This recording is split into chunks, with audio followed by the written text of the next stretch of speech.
down? And the answer is yes. The question is it fast enough?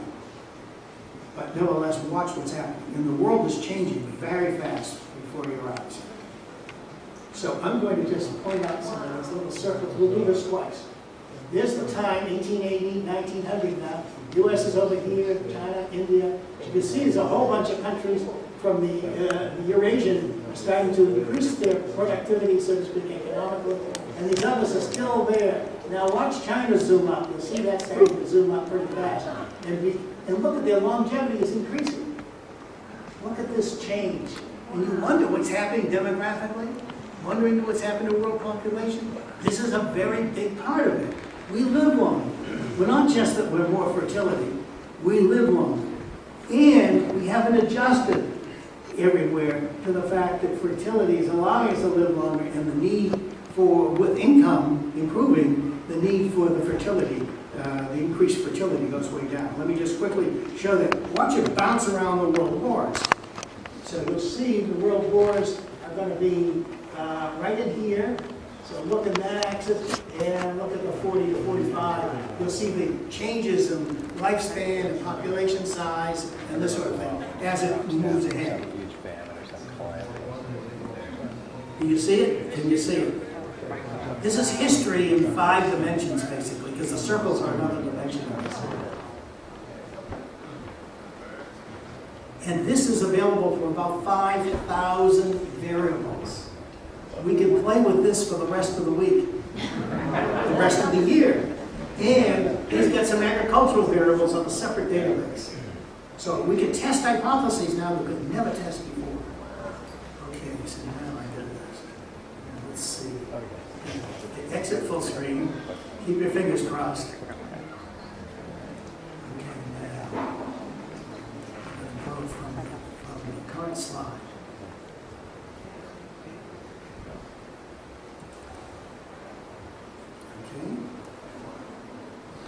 Okay, now you want to know what this looks like? Oh, wait, you can't see it. You need it, so I'll have to tell you what it looks like. There it goes.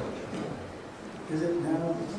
I've never worked with a projector quite like this one, but I hope it's going to be adjusting the image. Oh, I see, it's refocusing. So here, everybody stretch their hands out for a moment. Stretch. You need to stretch anyway. It's good for you, by the way. I have to do a little more, but seriously, it's stretching out, okay? Now, can you imagine if we weren't sitting so close together, we could all touch hands with each other? You can touch each other now. But can you imagine if we stretched our hands out and touched everybody, how many people would it take to spread our arms around different things? Well, believe it or not, right now, we have enough people in the world. Enough people in the world. This is 1 million, by the way. 2 different photographs of things taking place in Washington, D.C., where you actually had counts going on. And each of these are 1 million people. The lower one is, the upper one is the Obama first inauguration. And the others are protests of some sort. I don't know which one it is. But nevertheless, the bottom line is that's 1 million people. If you can imagine all the people who are living today, if we all touched hands and tried to spread around the world, we'd spread around the world many, many, many times. In fact, we would spread to the moon and back 14 times. 14 times. So 14 of us could stand side by side and everybody would touch around the moon and back. And by the year 2050, it would be about 19 times. Just to give you some idea of the magnitude. Think about this now, how fast the world is growing.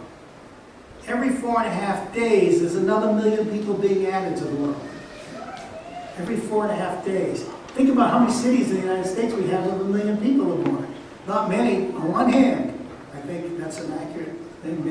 Maybe there's 6. But I think Detroit used to be one of them, but it isn't anymore. But my point, though, is very clearly that's how big this is. That's how enormous this factor is. And it's important to put that into the food perspective. What does this do? On this side, it shows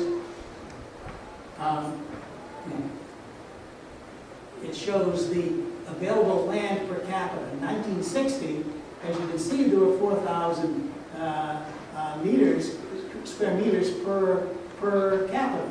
And by 2030, because of this growth in population, we will then have about 1,800. So what does that tell you? The big picture tells you something very simple. One word: intensification. Intensification. Indigenous people of the world have one word: intensification. That's what they do. That's what they're best at. Because they have a small amount of land, they know how to use it. We only in this country think big because we didn't want to have the labor costs to think small. So here is the globalization of food commodities. This is an important part of the social justice of food. And I want to tell you just briefly about it. First is, last summer I gave a little lecture in preparation for this year. And I set up a game, commodities game. And I made some people the baker, some people the farmer, and we had a banker in the room as well, a brokerage guy as well. And we had different people playing out the roles. So the farmer needs to buy seed, he needs to sell his crop, the baker needs to assure his opportunity for buying the flour at a price that they can then sell for the bread that everybody can afford. And so there has to be predictability, and that was the origin of this commodities market. Every once in a while the banker got involved too, because maybe there wasn't enough cash around, so somebody would borrow the money to play out in the market. All that worked beautifully until a fourth party came along, and I would like to change gender, but I don't think there was a single woman involved in this. Maybe because they knew better in Goldman Sachs and what's it called, the other bank, the GMOs bank, and the Deutsche Bank. Those are the three big banks in this.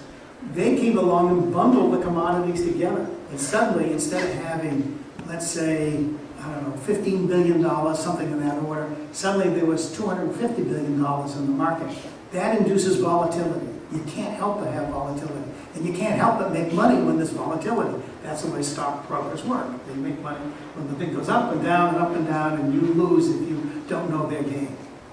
So the bottom line is, if the new players in there, like countries that had to secure food, like the Egyptians that had to secure food for their populace, didn't have the cash to play with this, so they had to go in quickly and buy the food at higher prices than they ever paid before. And suddenly this produces a spike. When that happens, the locals in Egypt, or the locals in Africa, or the locals in the Philippines, where they made a life imprisonment sentence for hoarding the crop, not the bought crop, I'm talking about the bags of rice that they imported, and waiting for the price to go higher before they would sell it. And there was literally starving going on, so they created a criminal penalty for this. Other countries that can control their destiny much more than we can control our destiny, as you can see in the United States with our budgets. So what do the Chinese do who control their economy? And what do the Vietnamese do? They did the exact same thing. When the price of food was going up really high, they risked a revolution. They know from previous experience that revolutions occur when the price goes up and everybody is upset and they can't afford to eat. So what do? They closed the borders to the plentiful crop of rice that they already had. There was no rice shortage in 2007, 2008. What there was is they closed their border, and what did that do? That stopped the export of rice, and guess what happens to domestic prices? When you have a huge excess, the price drops, and people stop complaining. That's what they did. But what happened to the Philippines, who were buying the rice, and the other countries that depended upon the rice? They were out of luck. They couldn't eat. They could not eat. They didn't have enough food to eat. So that's the type of shortage, and that's the kind of policies. We did another thing. In a sense, if you look at what we did with corn in our society, and corn for ethanol, we gave a bounty for the gasoline makers to blend the corn into the ethanol into the gas. Because they didn't make any money from that in the past. They were all beholden to the oil companies. The second thing they did is to prevent the cost of, prevent cheaper sources of ethanol to come into the United States, they invented a tariff. So the tariff was one of these artificial barriers that prevented Brazilian sugar from being distilled into ethanol in the United States because it was much cheaper to do that. So what happened was the price of corn overnight went up and started up and up and up because suddenly our tax money was paying for the extra. So this is what the tree, this in a combination of a crop failure in Australia, when there was a severe drought, just like we had last summer here, Australia is suffering from more and more severe weather. There was a severe drought.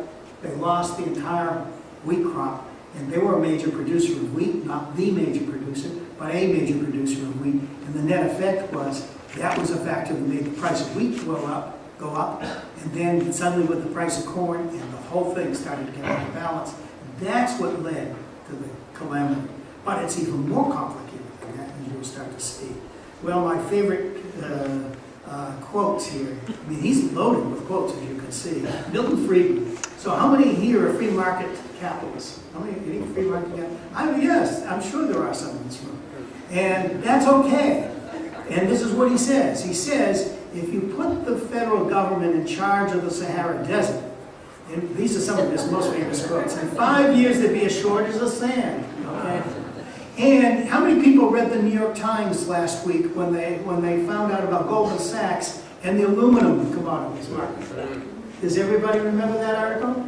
The article said that Goldman Sachs captured a huge amount of the aluminum thing and they put it in warehouses in Detroit. But they bought a bunch of warehouses in order to satisfy the securities market rules about cornering the market, because they go within the law, but the law didn't contain this, that they just have more than one warehouse. So they would move it between warehouses until the price of aluminum went way up. Guess what? That's free market capitalism. The question is, should it have that degree of freedom is the issue. Not whether that is, as he says in the Senate here, that capitalism is a good system to have greed yield the least amount of harm for society.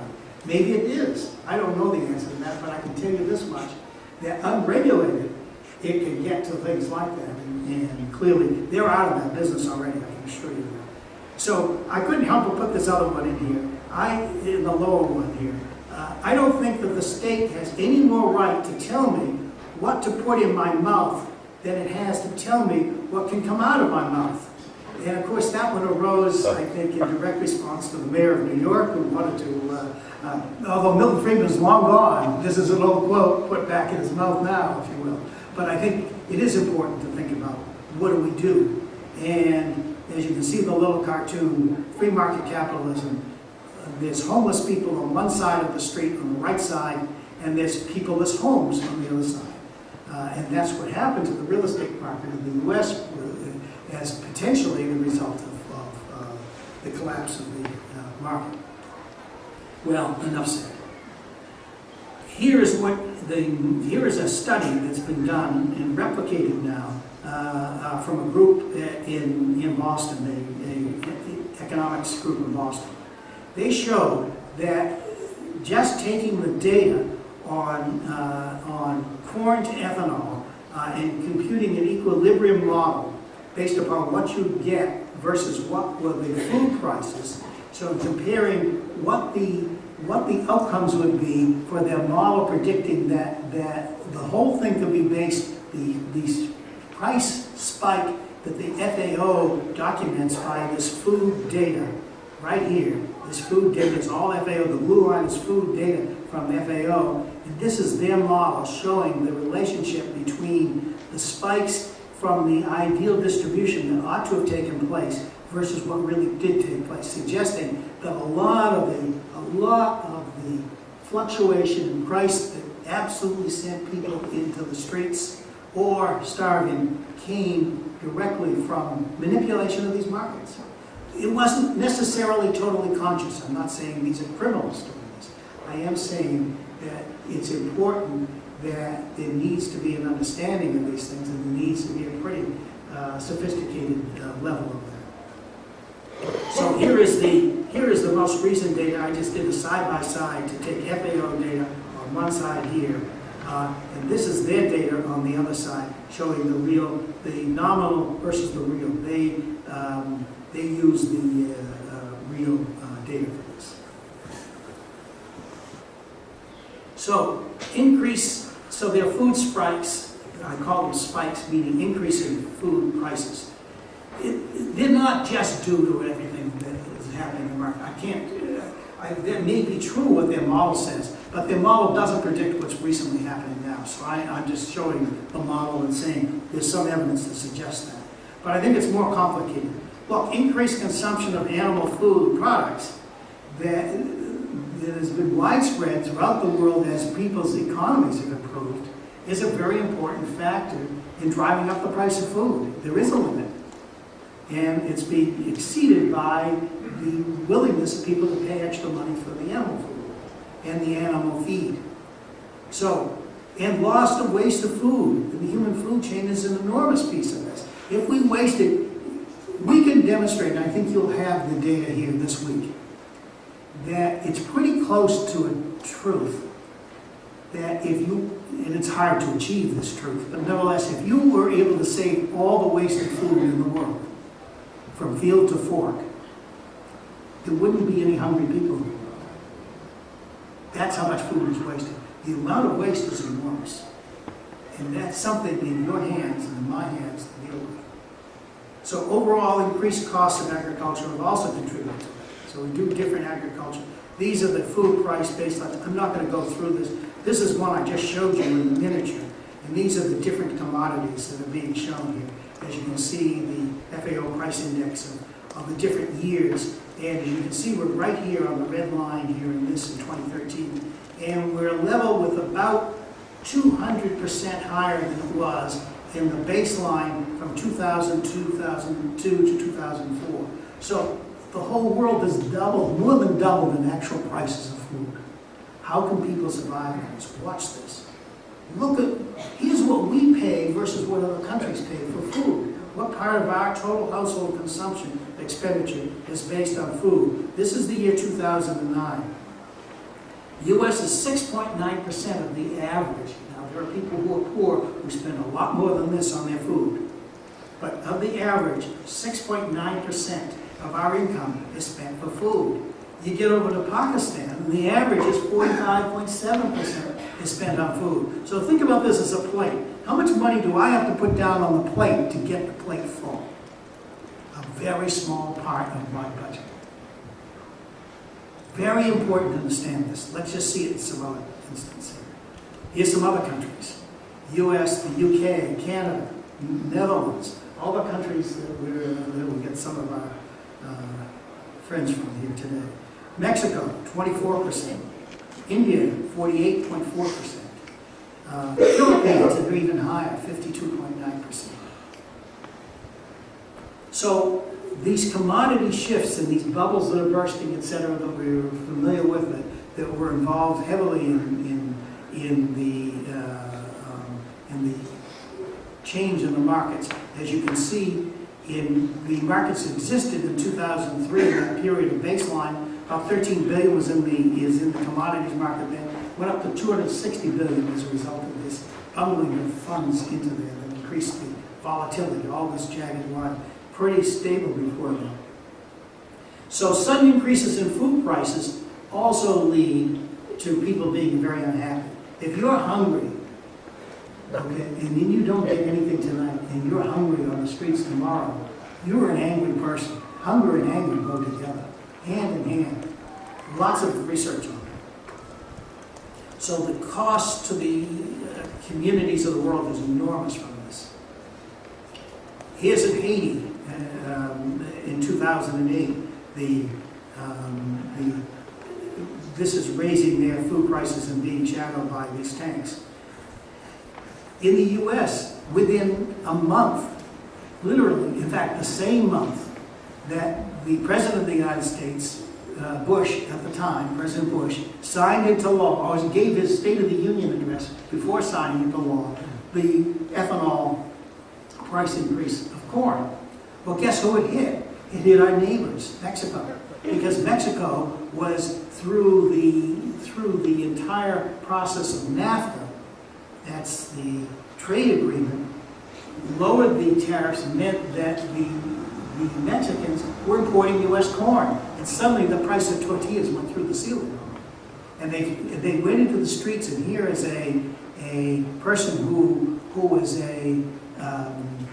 very much into free market capitalism. Calderon was president, had to go back on his word and provide free food to the people, or he wasn't even going to be inaugurated. Here is the data on social unrest. 2004, look at the countries involved. Look at this is the price going up, and look at the concentration of social unrest and revolutions that occurred. Incredible connection. Hunger in the United States is a real thing. Hunger in the U.S. is very real. These are 2007, 2008, 9, 10. We'll be hearing much more, of course, from Bill Clark about that.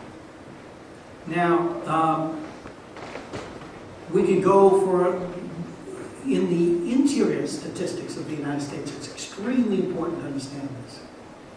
Think about who lives in a poor household and why a household might be poor to start with. Children, a lot of kids, and sometimes only one parent, more often than not, one parent. So they can't afford it, and the kids don't get enough to eat. So that in my neighborhood, there are lots of kids who go to school. If it wasn't for the USDA support of breakfast programs that are now being threatened in Congress by elimination, these kids wouldn't have enough to eat at all. And there's a clear connection between educability and having a good breakfast. So here are food prices in the U.S. Don't think they're not going up. Why don't we see this in the CPA? How many people are getting Social Security? I look around this room, a lot must be getting. So why isn't Social Security going up with the inflation of there's a reason. Because the index doesn't include food. In case you didn't know that, it's ruled out. Because for so many years in a row, the economists said, well, it is not increasing, therefore we won't include it in the index. And of course, it's now going up. And these are the percentages that's going up in just 1 year. You can see these are the percentages that really happen. So here's what happened. This is that State of the Union that I mentioned, the Bush State of the Union. This is the corn question that I talked about. This is the corn supply throughout the time. And the blue line indicates the declining stocks. That is the amount of... We have very, very low worldwide levels of food available for major emergency. So if one of those comets ever hits and destroys not the whole world, but a piece of it, we won't have any food. We don't have any food stored. So think back to biblical times and Joseph's dreams, and we need to have a redream of food storage and supplies. Here is, though, the answer. In some respects. First of all, Malthus, what did Malthus do? He said you cannot increase population. Population increases geometrically, food increases incrementally by regular units. But he didn't think about this key piece of the puzzle, which is that there is the yield has been going up dramatically, even though the amount planted has not increased or decreased that much. I might add that the highest planting, I'm not sure I totally agree with this USDA data, because as far as I knew, the highest was right before the end of the Second World War for corn. And then the next highest was right when they signed, the year after, when the farmers got the message that planting corn was profitable now because it was being paid for by the federal government. Why not plant more? So they planted every bit of land that they could to that. And look what happens when that occurs. You start to see an enormous increase in the corn used for producing ethanol, with no increase, as you can see, yet with the exports. But that changes, and this is an ethanol plant that is a picture that Barry Brenton once gave me. taken very close to the farm he used to live near, and now it's an ethanol plant, I don't know. U.S. corn for ethanol. Here's what it shows. There are three colors in this. There's blue to show the amount of corn being used to make ethanol from 2005 when these laws, this is the baseline. This is what happens over that period of time. And then this happens dramatically with 40% of our corn now being used for ethanol. 40%. Finally, I'll just say this, that the effects of this corn, this policy to produce this, had other implications. If the amount of land being used for corn goes way up, guess what happens to the other crops the U.S. was producing? They suffer. The price, so the amount of soybeans the U.S. was raising goes way down. So if the amount of soybeans goes down, guess what happens to the price of soybeans? It also goes up really fast. And guess what happens? Is there's the Chinese economy, the inflation index, and it's an enormous hit that it had from the U.S. biofuels being instituted, and largely from soybeans. Well, these are the factors that lead to world hunger. So one thing spreads from one to the other. So wheat might rise initially, but it's the corn that produced the big spike that ultimately then influenced the others through all those mechanisms. So price is a key to food crisis. We have to recognize that. We also have to recognize there's a big cost to pollution. When you have excess runoff, the nitrogen dioxide that gets in the air is also nitrogen that gets in phosphate that get into the water. And guess what that does? It produces an enormous amount of putrefaction. And the net effect is, this is in a parish in Louisiana where these fish, showed here, were not killed by the oil spill. This was right at the time of the oil spill. They were killed by runoff in the Mississippi River. So look at the amount of fish just being killed. Think about that. And here's the dead zone now. This year's the same size as the state of New Jersey in the Gulf of Mexico. Way bigger than the BP oil spill. Imagine if we ever paid for it. This is the other thing. All of the economists in the room, or all the people who think about economics, these factors are not figured into the cost of food or the cost of ethanol. The environmental effects are not figured in. The effects on the water and the overall water table that's being drained away are not figured in, etc. The effects on the environment are not figured in. The costs have to be changed. So food to fuel is an enormous problem. It has a real cost to it. I'll just mention a couple of other things in an end. Here's the fish. There's an enormous fish problem in the world. It wasn't just those dead fish. The yellow line here, incidentally, this is the FAO total fish price index. So this is the cost of fish going up. Not surprising for wild fish. But what's surprising is this real effect on agriculture here. The depression in the price of agriculture was because of diseases that were starting to creep in. People were not buying in Asia. So a lot of shrimp are not being bought. We buy our shrimp. So watch it. Be careful. That's a major problem in the fish world. Land grabs, I'm not going to talk about them. I'm running out of time. I'm going to just mention the GMOs and biotechnologies. Another piece of the puzzle that we need to spend a lot of time on. This shows you how it works. On this side,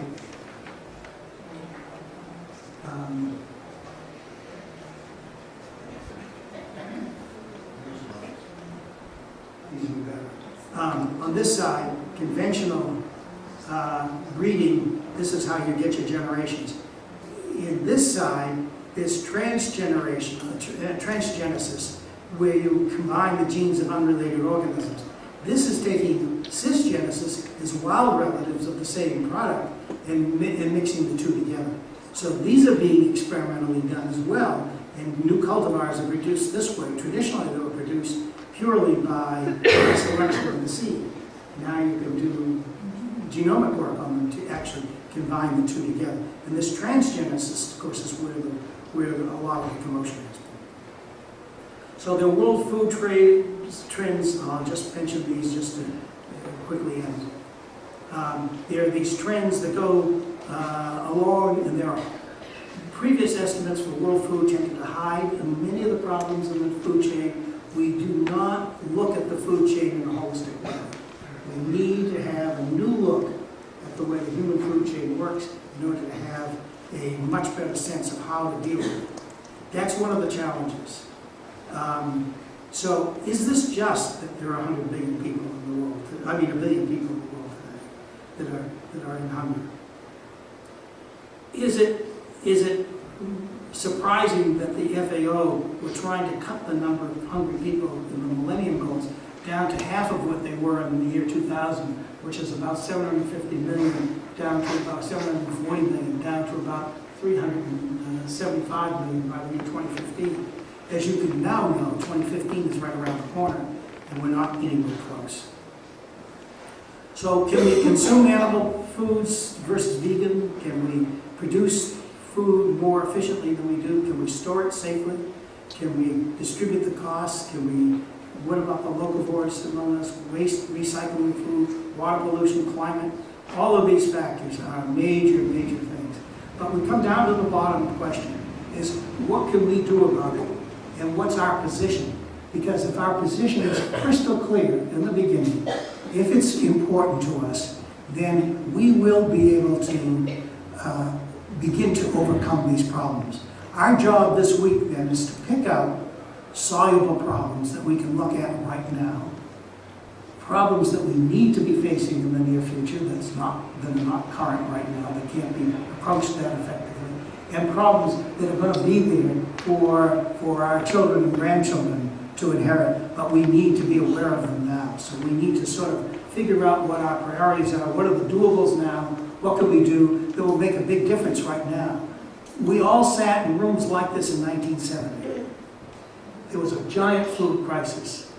The Club of Rome, Limits of Growth, the Ehrlich couple produced the population bomb. Everybody thought the world was going to end. Meanwhile, this guy in Mexico, an American in Mexico named Norman Borlaug, had already figured out how to produce new kinds of crops that would be super productive. So we had the Green Revolution there already, but people up here didn't know about it. And the two finally met and exceeded. That's the good news. The bad news, of course, is the Green Revolution required lots of water. And places like India that did fine for a while are now out of water. And what are they about to do? And what are we going to do? How are we going to modify the technologies to meet the challenge? And the way we do that, I think, is we need to synthesize the relationships now. I think we should stretch for a minute, and I would like to show Bill McKibben's video. I'm concerned about, we're close, we're going to finish at 9 o'clock, as scheduled. And there'll be a candlelight starting at 9:10 for those who would like to participate. So what I'd like to do is to, while I'm getting the McKibben thing up on here, his video, which is very interesting, and I highly recommend it to you. It's easy to digest. And at the same time, I'd like to ask if there are any questions. Can we have a light on here?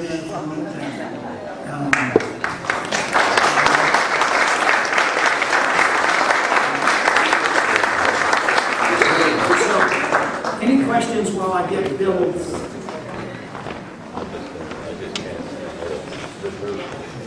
Yes, please. Go ahead, Don. I can hear you, but I'm just going to... You started by talking about hope for change, and there was a lot of kind of pious rhetoric that if we just get all of our values right, we'll be able to solve what are arguably the most devastating cooperation and coordination complexities and issues that we face as a species. And I guess I'm a little skeptical that just getting our values right fixes that or even helps much.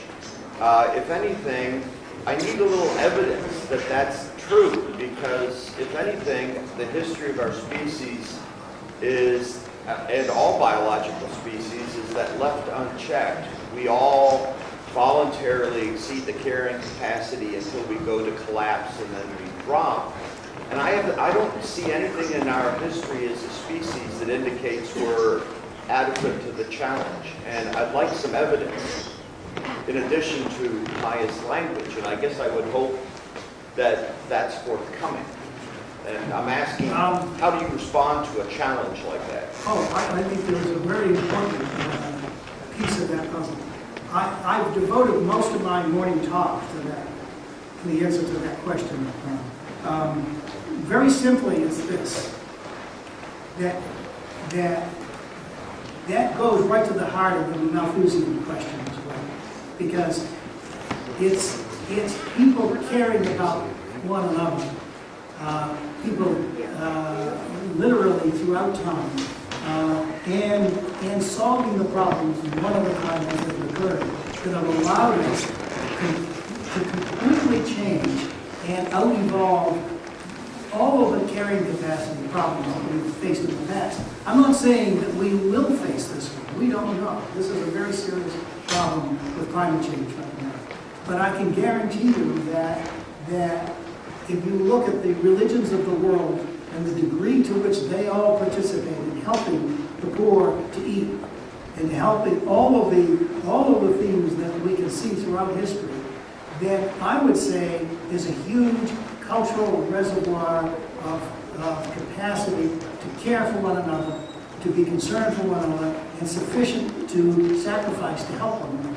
So I think it's a really important theme, and the real fact that you're bringing up is where is the evidence? The evidence is buried in some respects in the science and religion dialogue. And the point is what we need to do is to have ways to have that evidentiary history of that traditional wisdom begin to be accepted. And I think that's where we need to move if we're going to move in the scientific direction. And I hope some of the talks this week will actually reinforce that answer. Here's Bill McKibben's little talk to us. I don't need this.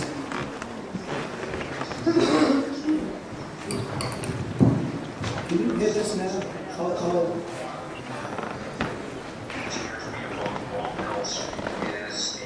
I'll make this big in a second. The impact of climate change will be on our ability to grow. Think about it.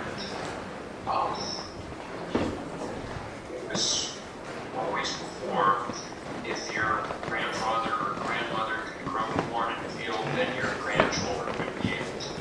Now that's understood. We see a shifting planet in almost mind-blowing ways because we've raised the temperature of the Earth 1 degree so far. We travel about 5% more moisture in the atmosphere. That's a very big change, probably the biggest sign we've left behind the most. And what it means is that we've loaded the dice both for drought and for flood. And we see both of them with staggering frequency. So think about, what happened across the heartland of the U.S. last summer. It simply got too hot to grow corn its way through summer. We can't fertilize it. It's about 95 degrees in a kind of crucial stretch, and it was day after day, and it didn't get very much cooler at night. Well, 1 trillion kernels of corn have to fertilize over the course of a few weeks to have the grain harvest that the world now depends on. That didn't happen. Food prices began to soar, carryover stocks began to shrink. A couple of years ago, a team of agronomists at Stanford and the University of Washington did their best to look forward and predict what the world was going to look like if we kept on this path. What they said was, from this point on, we can expect global grain yields to fall about 10% from each degree we increase the global average temperature. That's pretty scary. You know that scientists think at the moment running at 4 or maybe 5 degree increase in global average temperature. That's not a possible world. It's not a world that can possibly work. And so we have deep, practical, and moral imperative to rein in that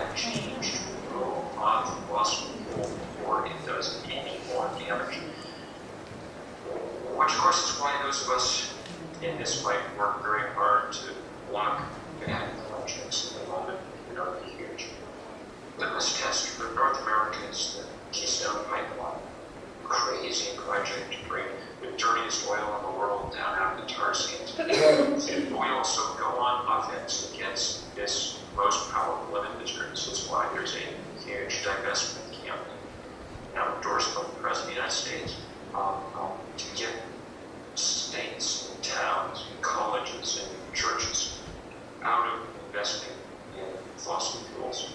And it's really beginning to tell. I was just in Australia where the Uniting Church, the biggest Protestant denomination, announced that it was divesting. The Unitarians in this country have decided to make it the focus of a year-long study. UCC is hard work. It's powerful, compelling to watch that start to happen. To watch love of one's neighbor be institutionalized, brought to bear. It's incredibly important. There's good news here, I think. And that good news is the emergence of a different paradigm, a new way of thinking about food, a new world order that moves beyond the agro-industrial monoculture that's come to dominate our perception of how we should grow food. And we can start to see that emerging in this country and all over the world. The local food movement is incredibly important. Now, we tend to identify it with kind of yuppie consumers in the U.S. And there's a certain amount of that, and that's okay. It's very good. People pay more for food, and because that's farmers make a living doing things differently. And I'm very pleased to see it, to watch it, to see that the farmers market is the fastest growing part of our food economy for a generation. But also, I think more importantly, is crucial, I think, in the rest of the world, the world, where galloping industrialization of our agriculture leads to an end to food self-sufficiency and to a lot of people living in cardboard boxes on the edge of the capital city.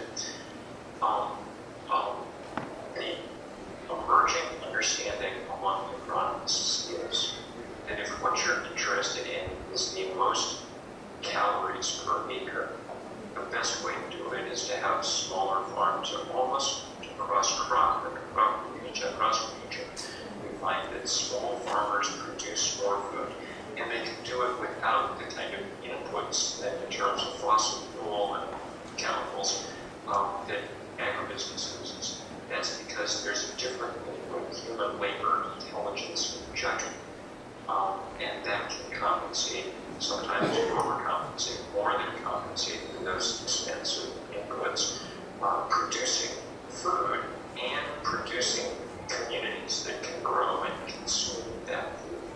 And I think maybe that's the place where I'd like to end, because it seems to me both has sort of a spiritual and a practical significance. There are a number of systems that we are coming to real action in the wake of, maybe in the intellectual wake of the global financial collapse. We talked about our banks as too big to fail.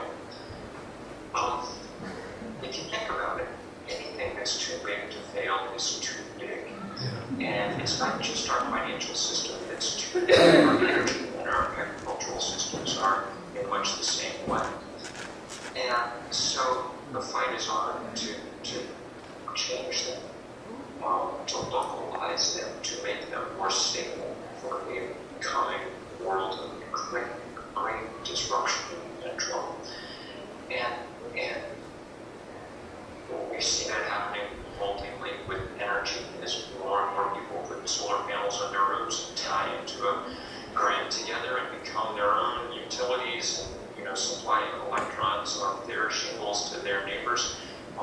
We see it in the farmers market where people bring and take the intellectual metaphor from what we're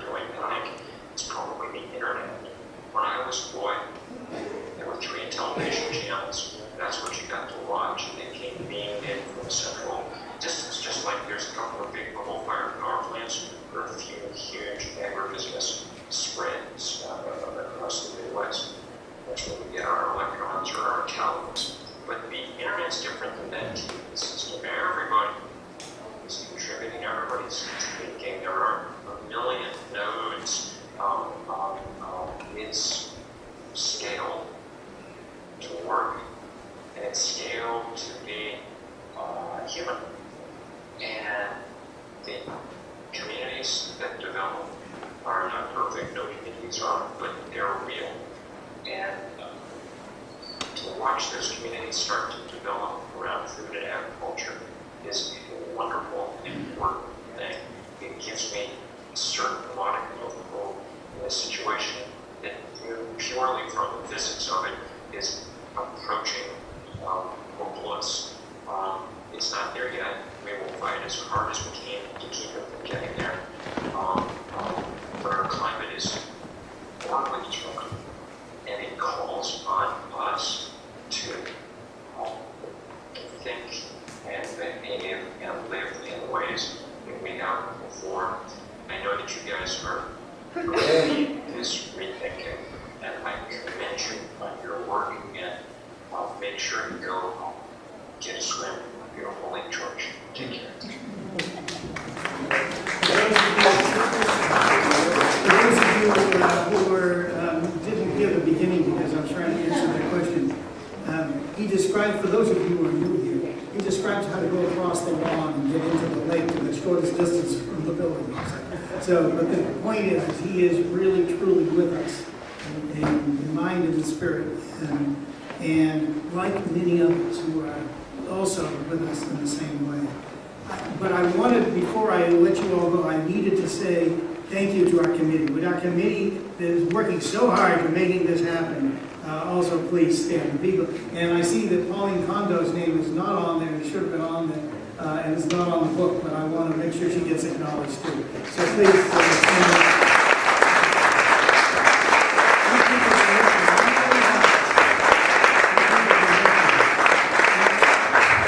And they're going to continue to work, I hope, very hard. So thank you all very, very much. And thank you tonight for participating in this beginning of an odyssey this week that I hope will bring us all closer together and in better tune and better harmony with the future of food.